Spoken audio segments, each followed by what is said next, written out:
What up, YouTube? Today I want to do a review on my Boker Plus Kwaiken flipper. I've been carrying it for, I don't know, about a year now. I really love this knife.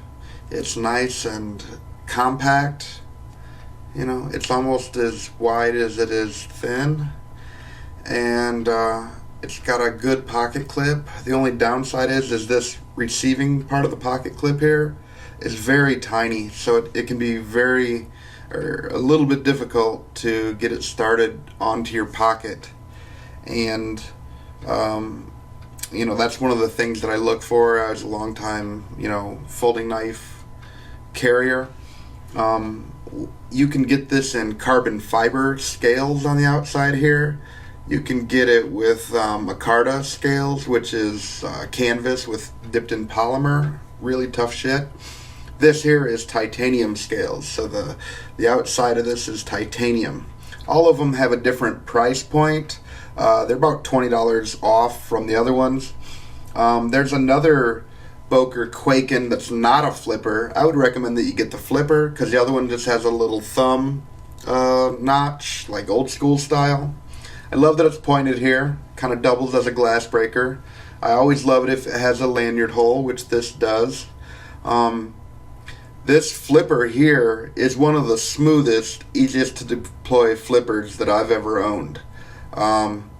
It has a ball bearing system in here, so it just makes it extremely fast and smooth. And you can see you can easily both draw it and put it away with the same hand, no problem whatsoever. This is an extremely fast and smooth knife. I really love it. Like I said, a year of using it for everything I could think of. The edge is still razor sharp. I prefer a tanto point, but this is like a Japanese style point as well, and it almost maintains its thickness all the way up to the end there, you see? So it has a really strong point. Boker makes, I think, good quality products. This knife here is about $144. It's a little bit cheaper depending on what model you get than this one. I'm pretty sure this is the most expensive model with the titanium scales, but they're all really nice. As you can see, it looks really sharp, good looking knife, very sleek, super sharp point there. Like I said, quick deployment, good to look at. There really isn't any downsides besides maybe the price, but I think it's worth it, for this knife. I would really love it if they made this in like a tanto point. I think for me that's more appealing, although I think this is a very visually appealing knife, and it's kind of weighty. I imagine it could be a little bit thinner, this way, but it's not too big. It's very narrow in its circumference, so it doesn't have like a huge handle.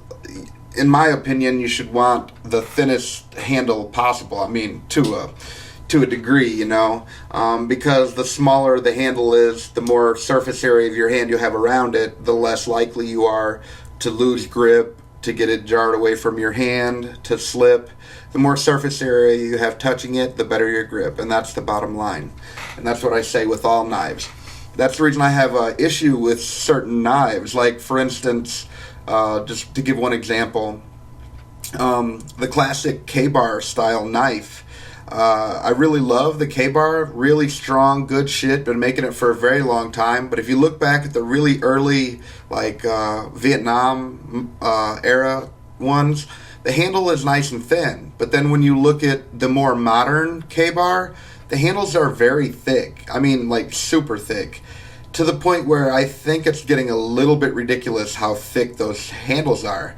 And as a lifelong martial artist, I did judo and Brazilian jiu-jitsu and, regular jiu-jitsu and shit like that. I know that the more surface area you have of your hand, on something, the better your grip is. You know, you have to control people's wrists and all that sort of thing, and it makes a big difference. And most people don't know that because they never are in those situations. They don't have that life experience in a martial art or whatever to teach them what to look for in different equipment or in different scenarios. But all in all, I think this is a great choice. If I could go back, I don't know, I might get the carbon fiber one. It has a black finish, and I think it has the carbon fiber, sort of iconic design on the scales here. And I really like that one, but I didn't see the carbon fiber one until after I had purchased this one. But I'm perfectly happy with this one. I mean, they're all practically indestructible, whether you get it titanium, carbon fiber, or micarta. They're all going to be super impossible to destroy. I mean, titanium, the hell, is stronger and lighter than the steel that this is made out of. Even though this is a really good steel, this is a VG10 steel. That's good shit. And but all in all, it could maybe use a little jimping back here, just a little something for your thumb to grip.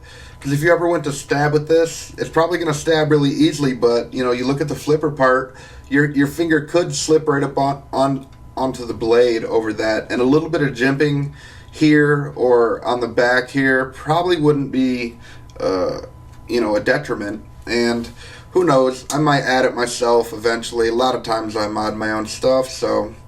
But all in all, this is the smoothest of all flippers that I have ever owned. I mean, it really makes a big difference. See, that there's $144 Boker Kwaiken. This here is a Ruger and CRKT flipper. Look at the speed difference. Like, this is a great knife, and I love it. And this one's only $60, and it's in a Tanto point. But if you look, you see, the handle on this is a little bit thick for my taste. I mean, look, see, my fingers two of them don't touch my palm. Whereas on this, I mean, you can wrap your fingers around, you get a full grip. That shit ain't going nowhere, man. And I like that. But you can see that I had to oil this one and loosen it up to get it to be able to go out nice and easy. And it's still, it does it decent. You don't want to have to flick it. You want to be able to just touch that flipper and have it go all the way out. Because if you have to flick it, that's sort of another draw. If you have to flick it, then how is it a flipper, right? Because there are knives that aren't flippers and you can just flick them out. And, if you have to flick it, then why do you need the flipper? Why pay the extra?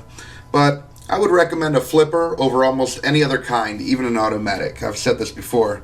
But you can see the difference in the handle width. I mean, it's a monstrous difference. And, I would prefer if this knife here was this thickness, the blade doesn't necessarily need to be thick this way. Although if you're fighting with it and you stab somebody with this wide of a blade, it's obviously going to do a lot more damage. But, it's not really, likely or that not necessarily that important to me. But I mean, hell, this is practically a pocket folding flipper, combat knife. But I've done a video on that one. If you want to watch it, it's right here on my channel. Ruger CRKT flipper, two-step is what it's called. But this Boker is a beautiful knife. I think I've said all about I can say. I would recommend it to anyone. I would give it a good solid 8 out of 10. Minus a point for the price and minus a point for it not being a Tanto or being even available in a Tanto. But other than that, lightweight, handy, great knife. If you like my videos, please like and subscribe. Thank you for watching. Peace.